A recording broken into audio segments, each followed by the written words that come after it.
Argiaren podcastak.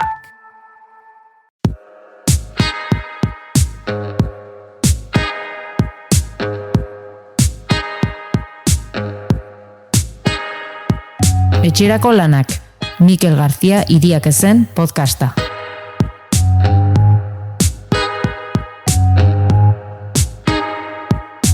Duela 10 urte inguru murgildu nintzen hezkuntza munduan, eta azken urteetan nabarmentzekoa da, gure osoak gure lanean duten konfidantza falta, horrek dakarren guztiarekin.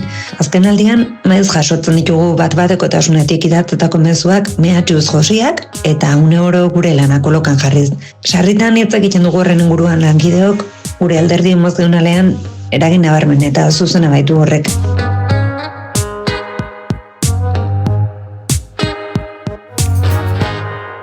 Ikasleen gurasoekin sortzen diren gatazkez mintzatu da Marta.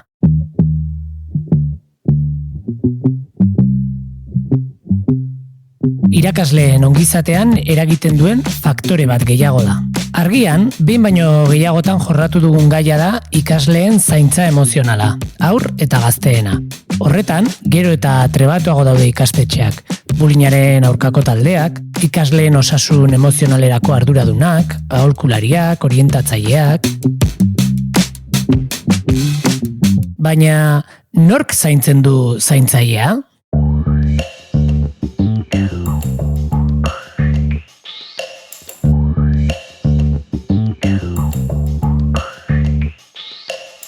Izan ere, naiz eta hainbaten iruditerian oporrasko, lan baldintza onak eta soldata majoak dituzten langileak diren irakasleak, azken boladan argitaraturiko azterketa batek baino gehiagok dio, egoerak gaindituta dauden irakasleak gero eta gehiago direla.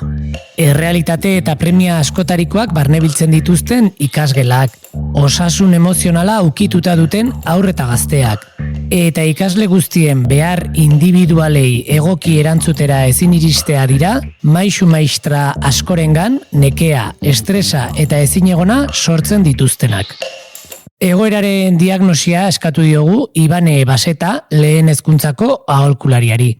Berak, konplexutasun handiko ikastetxe batean egiten du lan, eta eskola guztietako errealitatea ez da berdina jakina. Ikasturtearen, egokituriko ikasgelaren edota ikasleen adinaren arabera ere aldatzen dira gauzak. Baina gutxi gehiago eta intensidade handiagoz edo txikiagoz, irakasleak ziur identifikatuko dituela Basetak zerrendatzen dituen elementuak.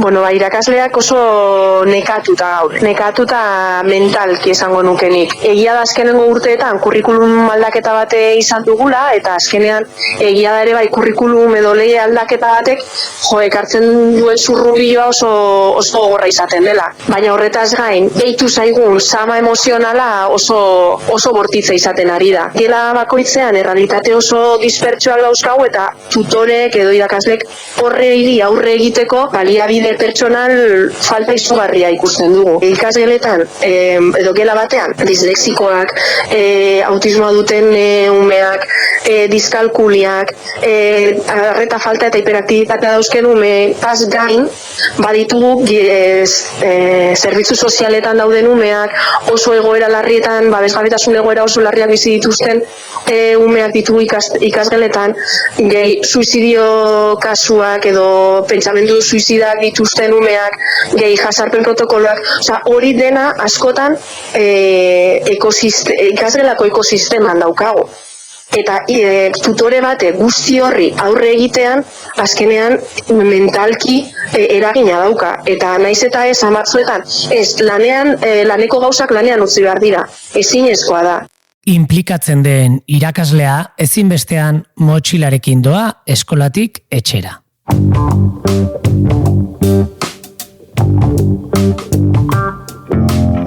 Gako gehiago ere eman dizkigu Ibanek. Adibidez, hezkuntza saietik, berritzegunetatik, eraginguneetatik, gai eta ekimen interesgarri asko, egunerokoak kudeatzeko protokolo ugari eta formazio erakargarria anitzi heltzeko aukera dago gaur egun. Eta aberasgarria da hori. Baina mezu bat du Basetak.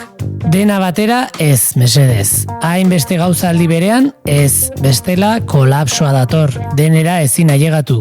Ikasturte honetan halako landu dezagun, eta utzi dezagun hori eta ura datorren ikasturterako, Joan gaitezen pixkanaka dio.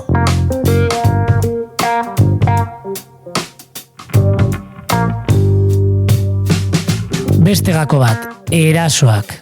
Ikasle batek egunero aurpegira txistua botatzea, egunero ume txiki batek ostikoa jotzea, ikasle bat eskolan laban batekin agertzea, hoiek jarri dizkigun adibide batzuk.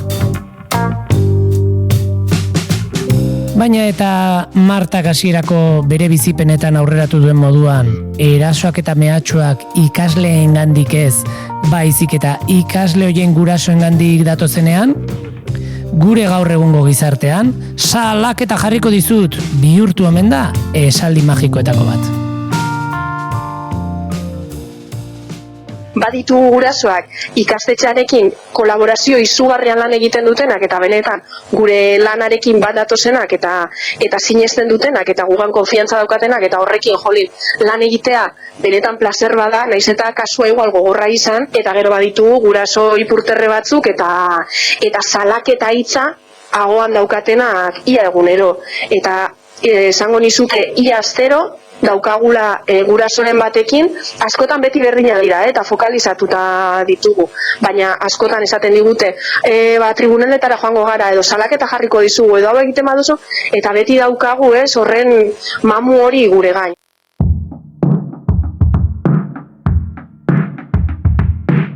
Diagnostikoan korapilatu gara, eta oraindik ez diogu hasierako galderari heldu. Nork zaintzen du zaintzailea? Irakasleen zaintza bermatzeko 3 oinarri aipatu dizkigu gure gaurko solaskidea. 1. Baliabide pertsonal gehiago jartzea. Hezkuntza sailak irakasleak zaintzeko duen modu eraginkorrenetakoa hori dela uste du Ibane Basetak. Egungo errealitateari erantzuteko jende gehiago behar dela iritzita.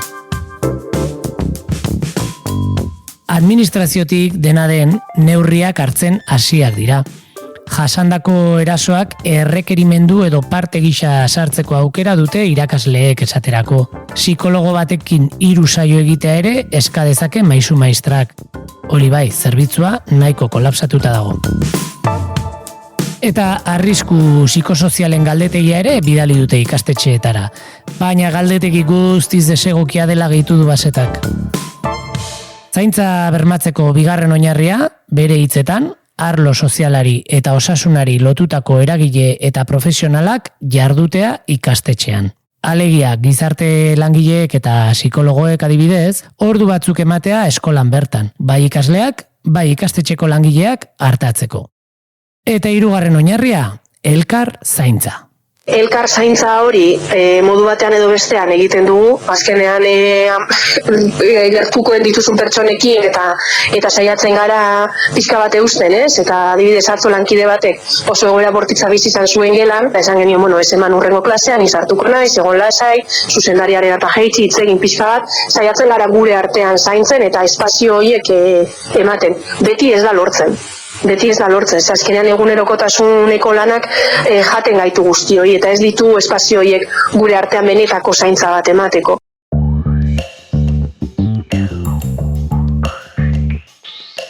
Elkar zaintzaren adibideak badira hemenka.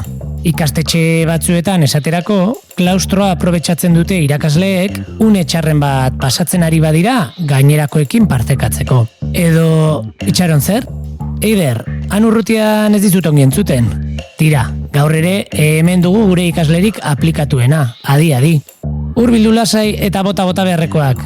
Eider, arbelera! Nik ere baditut adibidak, Mikel. Gasteizeko San Biator eskolan sorosle emozionala deituriko proiektua dute. Ikastetxeko psikologoa, erizaina, orientatzaile bat, pedagogo bat eta bedelak formakuntza jaso dute eta lankideak laguntzen dituzte krisi egoeretan. Lehenengo urratsa da behar duenari entzutea. Sorosle emozionalak, wow!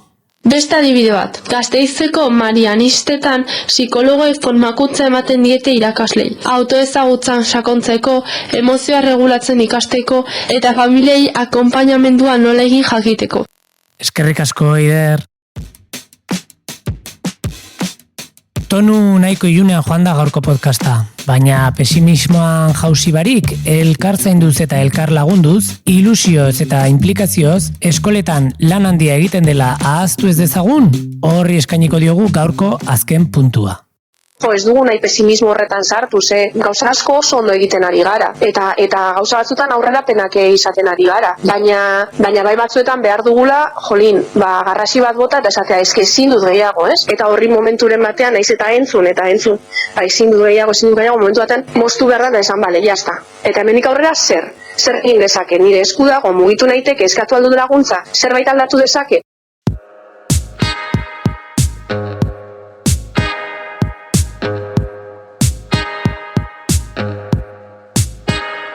Eta irakasleen zaintza, galdera horri tiraka, erantzun batzuk eman eta galdera berriak sortu ditugulakoan, datorren astera arte.